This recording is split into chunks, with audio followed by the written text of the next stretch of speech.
The invisible poison. What suppressed emotions are doing to your body. You wake up, have your coffee, and start the day as you always have. Perhaps you're constantly tired, but you simply conclude that this is normal. Maybe you feel a nagging pain here, an ache there, but nothing serious enough to stop everything. Nothing that warrants calling a doctor or taking a mandatory break. You move on, you push through, because that's what you've always been taught to do. After all, life doesn't wait, right? But there is a dangerous, silent killer at work, something you don't even realize you're carrying. And that weight, at this very moment, might be slowly, stealthily destroying your health. I'm not just talking about the cigarette you smoked years ago. It's not simply the diet or genetics. It's something much more silent, much more intimate, and infinitely more treacherous. The accumulated weight of everything you feel and never, ever let out. I'm not referring to daily, acute stress, like sitting in traffic or dealing with a long checkout line. I am talking about years, perhaps even decades, of swallowing your legitimate anger to avoid hurting anyone else's feelings. Of forcing yourself to smile when every fiber of your being wanted to break down and cry. Of automatically saying, "I'm fine," when you were shattered, exhausted, and desperately struggling inside. Of habitually putting everyone else's needs and comfort before your own, hoping that this endless sacrifice would somehow make you more loved, more accepted, and ultimately, more secure. But the body, your biological system, does not operate on social niceties. It is a precise, unrelenting recorder. It registers every single time you stay silent. It registers every time you erase yourself to accommodate others. It registers every time you pretend you don't feel.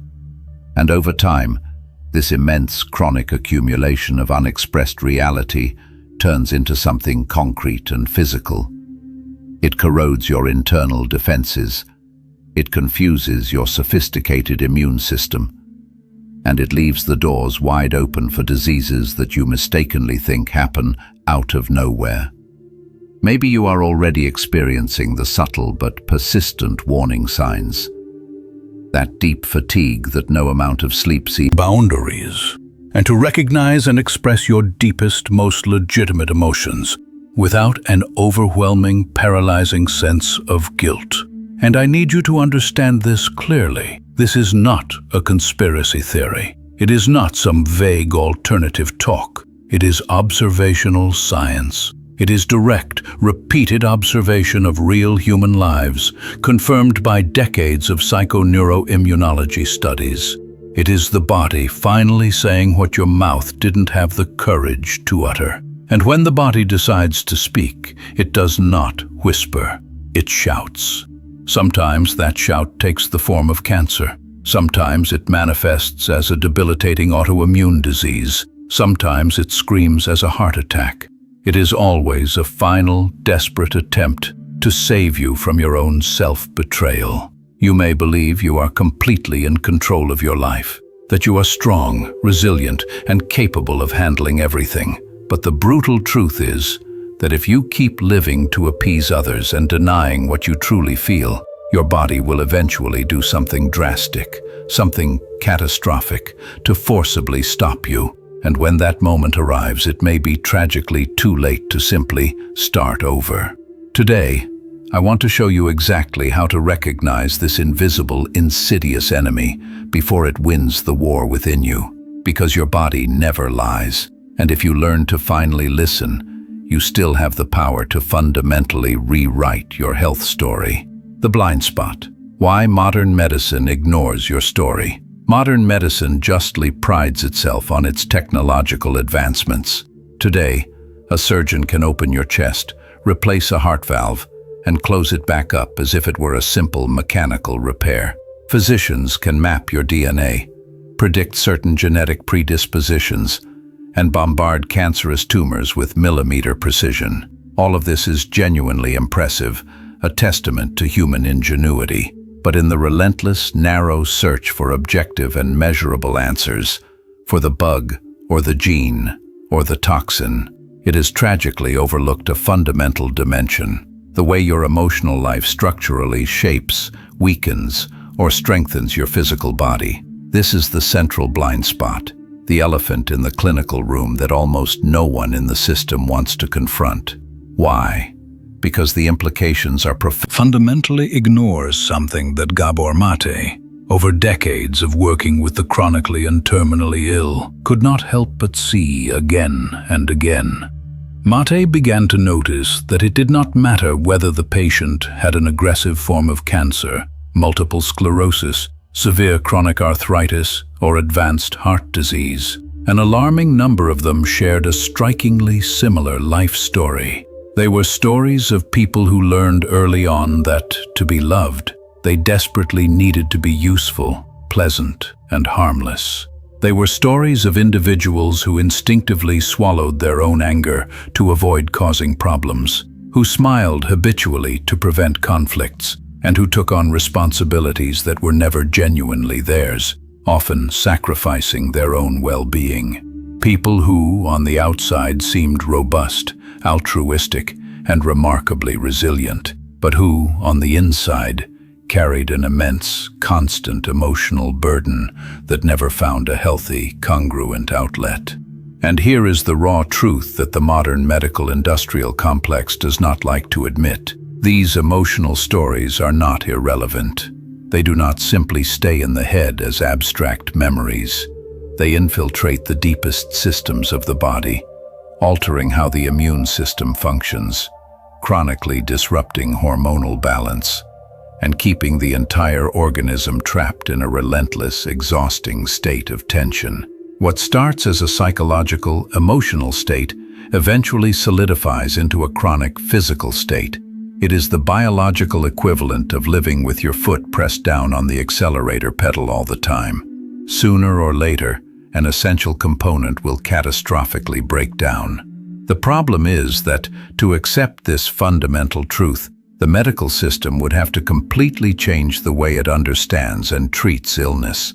It would have to stop seeing the patient merely as a collection of diseased organs and quantifiable test results, and start seeing them as a whole human being, a magnificent, integrated system, where the mind and body are inseparable, acting as one.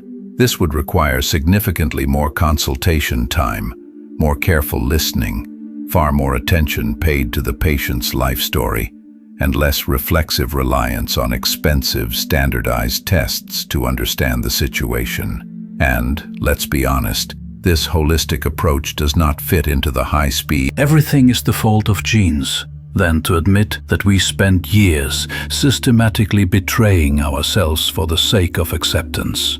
And this remains one of the greatest, most devastating dilemmas.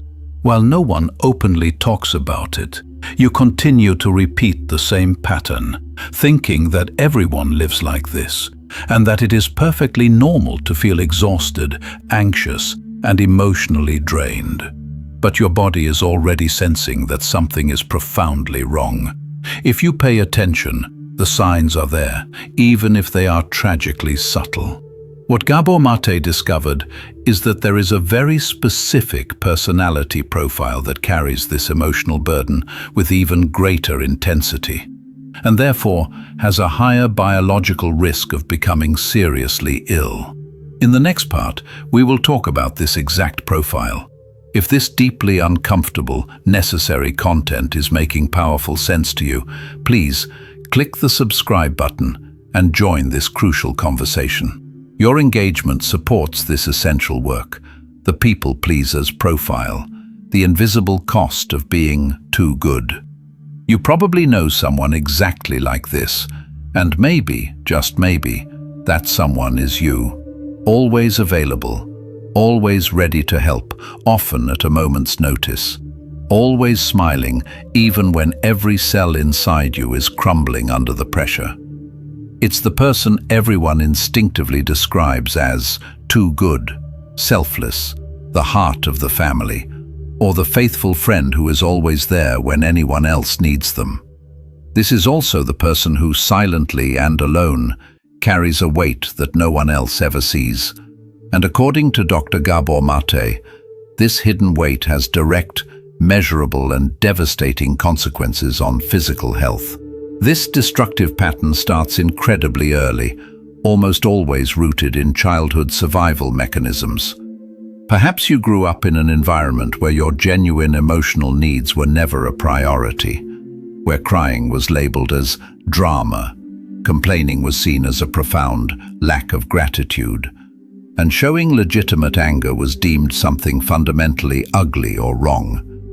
Children who endure this quickly learn that, to be accepted, to be loved and to simply survive, they need to be pleasant, calm, helpful, and non-disruptive. And gradually, they begin to shape their Pretend it doesn't matter, and you instantly change the subject.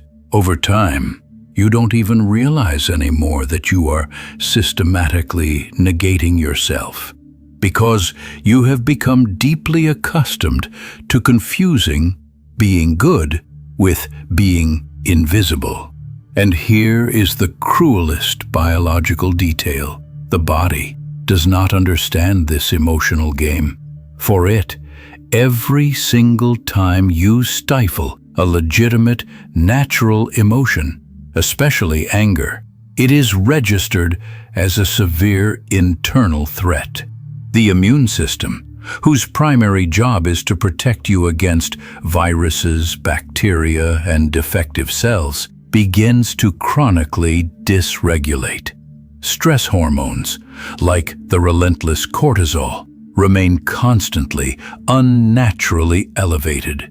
Silent systemic inflammations settle in and persist, never fully resolving. And when this state of high internal tension lasts for years, it systematically opens the door to chronic, devastating diseases. Cancer, multiple sclerosis, rheumatoid arthritis, serious heart problems.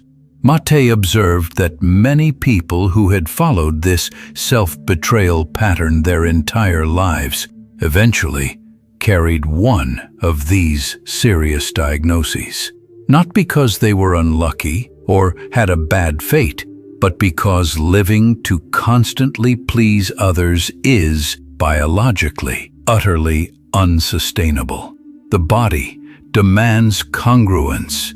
It requires your emotional life to be genuinely honored. When you say, "I'm fine," and you're not, when you stay silent to desperately keep the peace, you are not achieving harmony. You are creating a silent war within yourself. And sooner or later, this war inevitably finds a physical battlefield. The most dangerous part of this people-pleasing pattern is that, from the outside, it looks exactly like virtue. Those looking in see someone generous, reliable, admirable, a pillar of strength. No one sees the invisible, agonizing cost being paid. And because you have become deeply accustomed to defining your worth by how useful and accommodating you are to others, changing this behavior seems utterly impossible.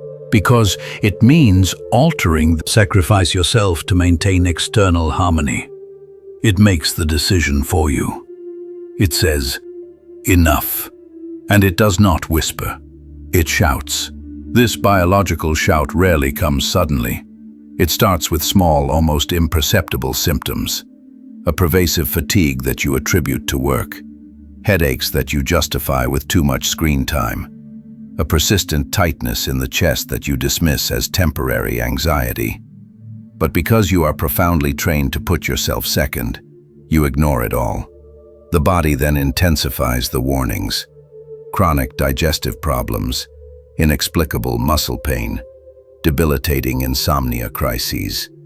You seek a doctor, undergo standardized tests, but often the results come back frustratingly normal. And this only reinforces the dangerous, mistaken idea that everything is fine, when in fact, the exact opposite is true. According to Gabor Maté, This is the most dangerous, silent phase, when the body is already suffering immense damage, but has not yet manifested something serious enough to demand attention. It's like an alarm bell ringing faintly in the background that you have simply learned to filter out. But the body does not surrender. It knows that if it doesn't forcibly stop you, no one will. And then come the diagnoses that instantly change the course of life. Cancer, complex autoimmune diseases, serious heart attacks, and degenerative conditions. And as difficult and harsh as it may seem, Maté explains that in many cases, illness is the only available way for the body to force the interruption of a destructive, self-sacrificing pattern. It is as if your system says, "Since you can't say no to the world, I will say it for you." For some, this means months of intense, brutal treatment. For others, years of living with a painful, chronic condition. And for many, it means a race against time itself. The most disturbing thing is that, biologically and logically, this makes perfect sense. Repressed emotions do not simply disappear. They fundamentally alter physiological processes. They chronically dysregulate the immune system, inflame healthy tissues, and affect crucial hormonal balance. We live convinced that we are separate entities, mind and body. But this division is a profound, fatal illusion. Complex problems, or living through difficult external situations. It is something much more specific, and at the same time, much more insidious and dangerous. And it is exactly about this critical point that we will talk in the next part. Because understanding this nuance is absolutely fundamental to breaking the cycle that has been slowly destroying your health for years. The difference between repression and control, the power of anger. When we talk about stress, almost everyone conjures the same mental image. A hectic life, tight deadlines, endless traffic, relentless work pressures, and piling bills. And it's true, all of this weighs heavily on the system. But according to Dr. Gabor Maté, this is not the type of stress that makes you sick the most. What truly corrodes your health is not the stress you acknowledge and feel.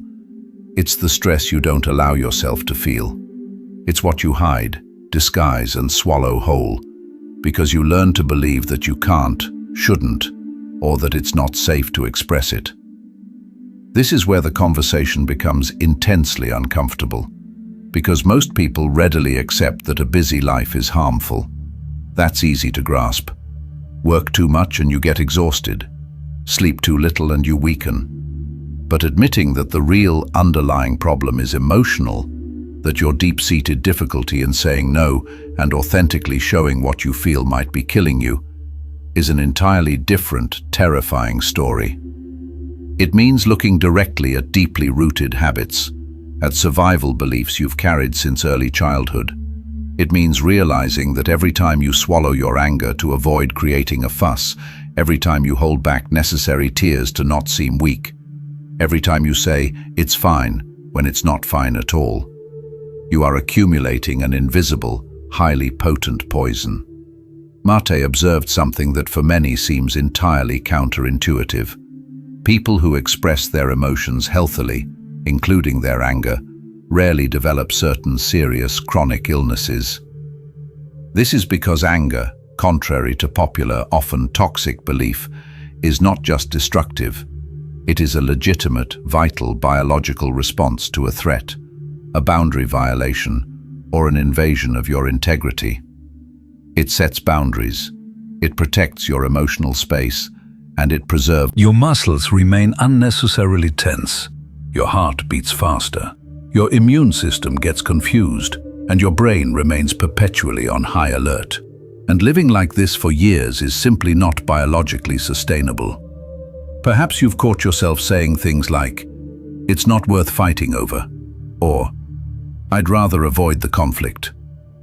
But deep down, you know that every time you do this, you surrender a piece of your integrity, and your body notices. It notices the massive inconsistency between what you feel and what you express. It notices that you are actively betraying yourself, and it never forgets the internal trauma. The grand lie we tell ourselves is that time heals everything. Time does not heal what you do not face.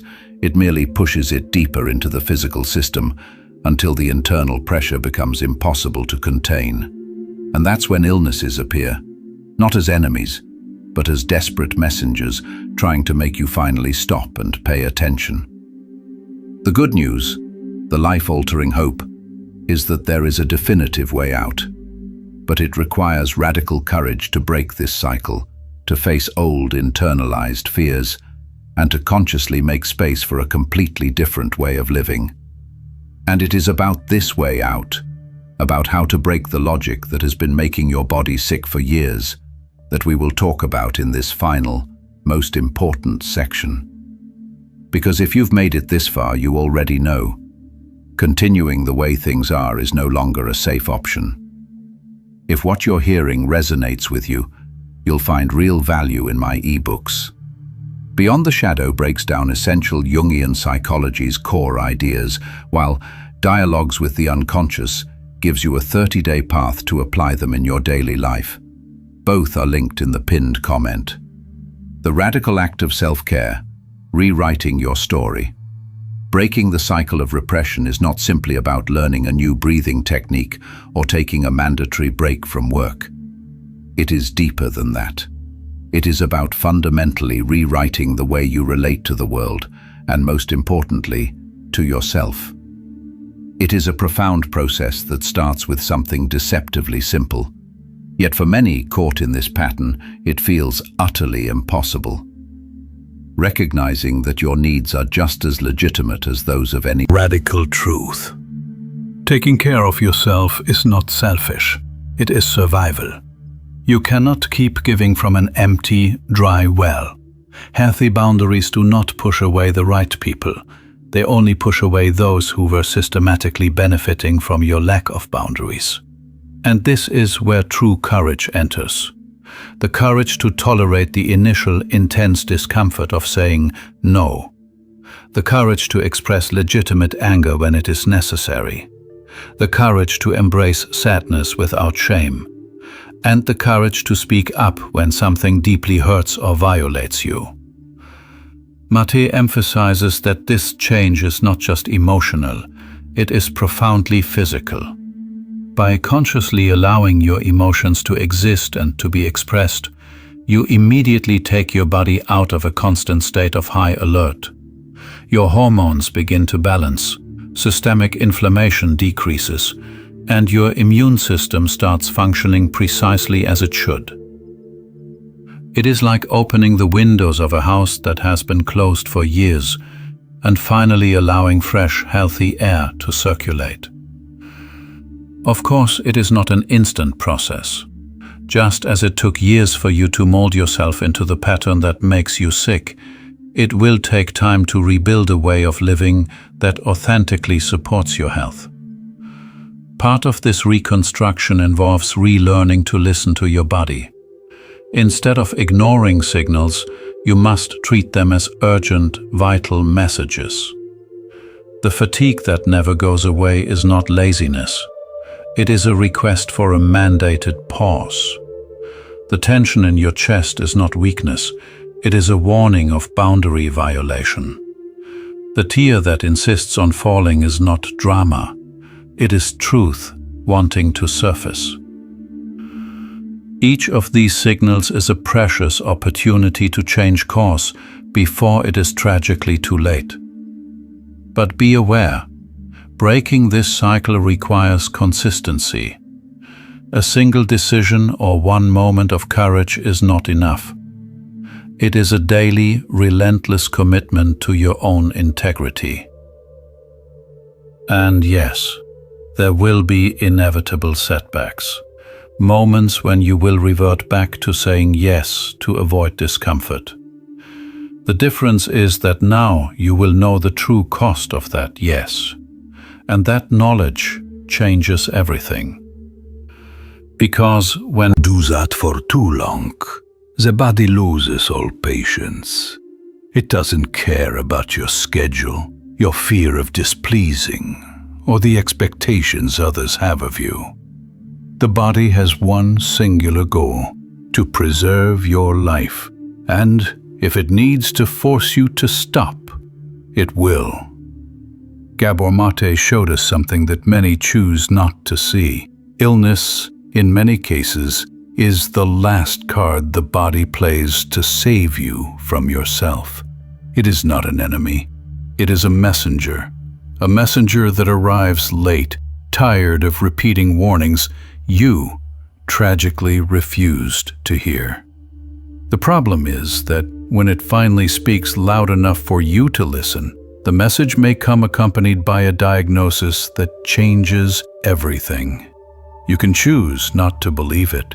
You can rationalize that it's an exaggeration, that it's just stress, that everyone lives like this, but deep down you know it's not true.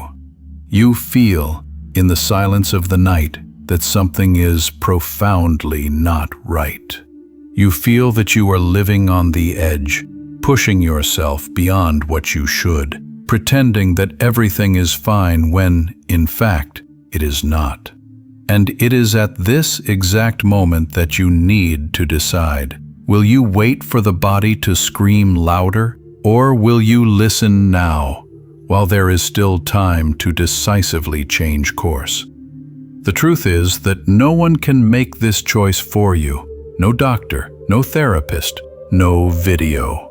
But I can remind you that every limit you set, every time you choose to honor what you feel, every no that comes out of your mouth when something hurts you, all of this is a direct, life-altering investment in your health and your future. The body responds.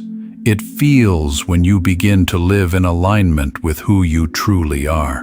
And in that alignment, there is strength, there is healing, and there is boundless possibility. Now I want to hear from you. What was the very first moment when your body tried to warn you that something was wrong? Did you ignore it, or did you listen? Share in the comments below. Your experience could be the eye-opener for someone else who desperately needs to hear this today. If this video made